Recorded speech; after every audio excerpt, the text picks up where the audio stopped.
أثارت الفنانة أسارة نصر الجدل بسبب أحدث جلسة تصوير خضعت ليها مع بنتها شام الذهبي. ظهرت أصالة في إطلالة مميزة بجانب بنتها شام الذهبي، واعتمد الثنائي اللون الوردي في إطلالتهم. وعلقت شام على الفيديو لنشرته عبر حسابها الشخصي على انستجرام وقالت: بحبك يا دنيتي.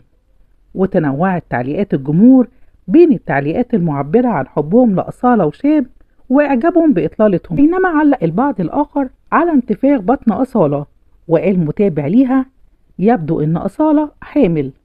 ولم تعلق أصالة أو شام الذهبي على هذه التعليقات، خاصة أن هناك متابعين آخرين تعجبوا من الظن نفسه، لأن أصالة تقدمت في العمر. بحبك حب رباني يقدر